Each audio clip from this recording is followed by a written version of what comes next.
welcome to another one of my videos. Today I'm going to share with you 20 tips and tricks that I've learned throughout my journey playing Diablo 4. Tip number 1. Go into your options, then gameplay options, and turn on Advanced Tooltips and Advanced Tooltip Compare. This will allow you to see the range of stats on items so you can easily tell if it's worth keeping and how it compares with what you're currently wearing. This is especially helpful when applying aspects to your gear. If you don't know to use this, you'll never know what the max rolls are on good equipment you should definitely keep. Let's revisit our options and go back to the gameplay options. There's a slew of useful things here, from damage numbers to highlighting your player so you never lose yourself in a fight. Tip number 2. Damage numbers help you determine how much damage you're doing, allowing you to compare builds and different gear in real time to see what is best for you. Have you ever lost your mouse cursor on your screen? Don't let that happen to your character in a nightmare dungeon, and turn on your character highlight color. At the bottom, you can even change what color your character is highlighted with. Tip number 3. Change your loot options. You can toggle how long you can see loot on the ground. I can tell you how long I spent losing track of loot after the fight was over. You can make it permanently stay on, or with the click of your joystick, refresh what's on the ground for 10 seconds. Tip number 4. When you're looking at a location you want to visit on your map, at the bottom there's a button you can push to create a location pin. This automatically creates a path from your current location to the pinned location that you can see on your minimap. This way you don't have to keep opening your map to figure out where you're going.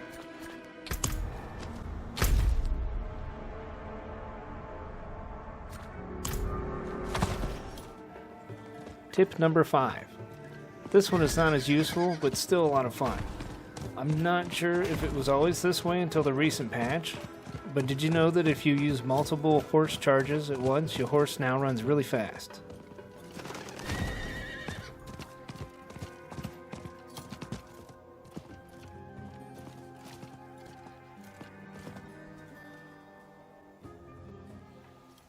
Tip number 6.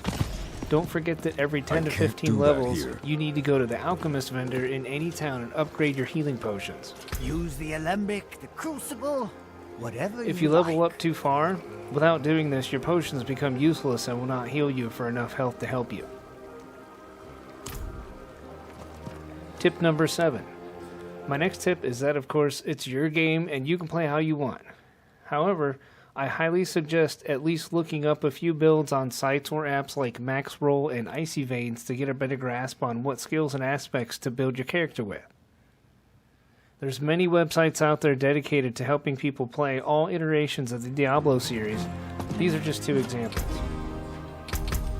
Tip number 8. For your first 50 levels, experiment. You can, for a very low cost, completely respec all of your skills or your Paragon points at any time. You can even choose to refund just 1 or 2 points and redistribute them as you discover more about the game. This is a great feature in Diablo 4 because it costs next to nothing to do this as much as you want.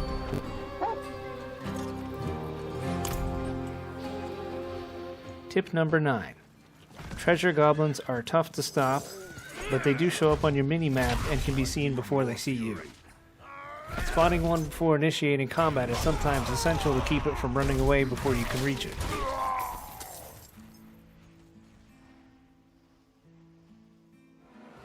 Tip number 10. Always watch your map for Legion and World Boss events. There is a dedicated website online that shows when these events will happen on a timer.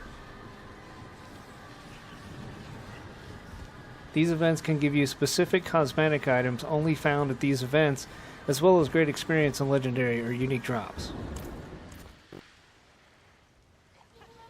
These will always have a unique mark on your map with an orange bar above them, and their tooltip will display when the event will start.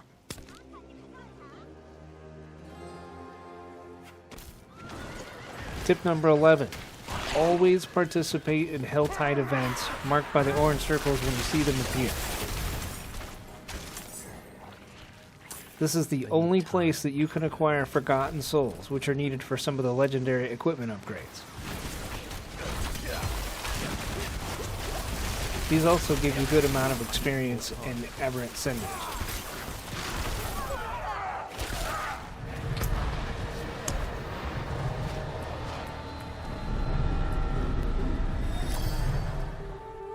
Tip number 12.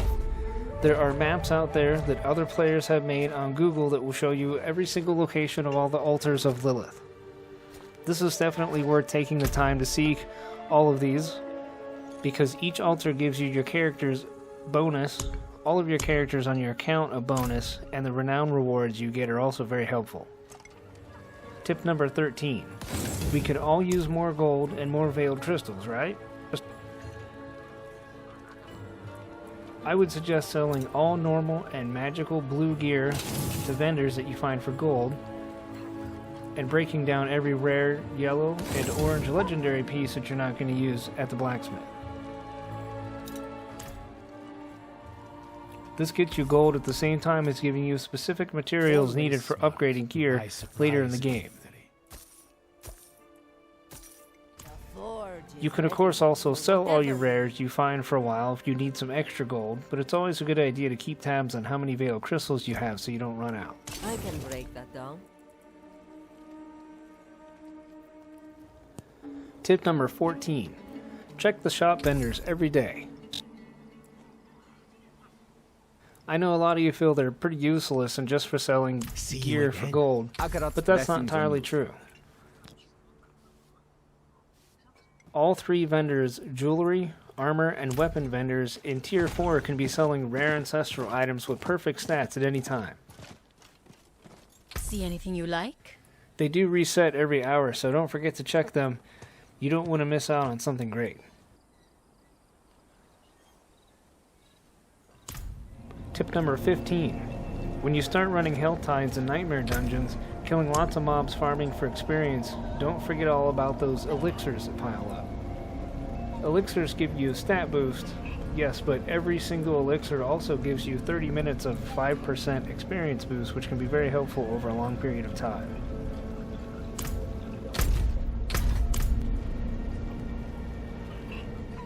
Tip number 16. When looking for gear upgrades, you want to find them as rare yellow items first. Rerolling a stat on a rare and upgrading it to a 5-star item is 100% cheaper than rerolling and upgrading a piece of legendary gear.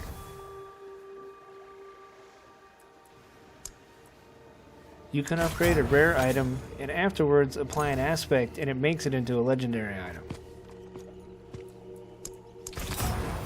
Upgrading legendary items requires additional, very hard to get resources that can run out easily as well as they costing way more gold. Use it well. Avoid this happening by working with rares as upgrades rather than attempting to make legendaries fit into your build.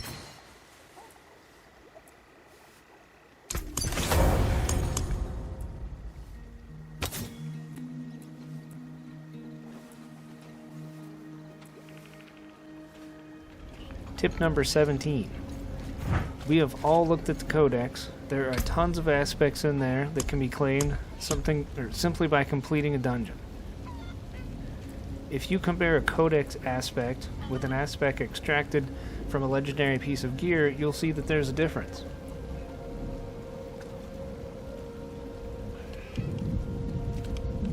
Codex aspects will, while always being available, they'll always roll with the lowest numbers possible.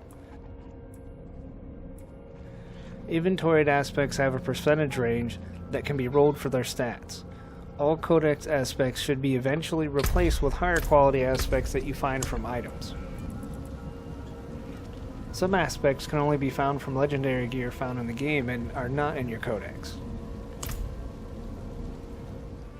Tip number 18. Take a better look at what your Paragon boards do. Did you know when reaching a gate and selecting a new board that you can not only select any board in any order from all of them that are available, but you can also rotate each board? Rotating your Paragon boards can put things like glyph sockets and legendary nodes to the closer to the gate, reducing the amount of nodes that you need to purchase overall.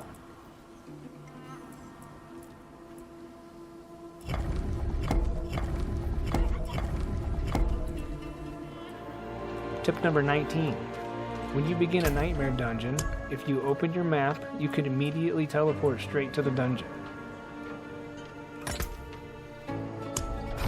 Even if you wait, you have to find it on your map, but you can still teleport straight to it at any time.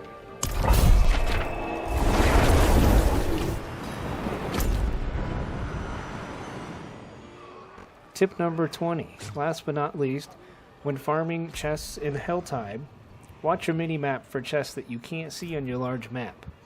There are hidden mystery chests that cost 250 cinders to open but are completely worth the cost because they will often drop 4 ancestral legendaries along with other goodies.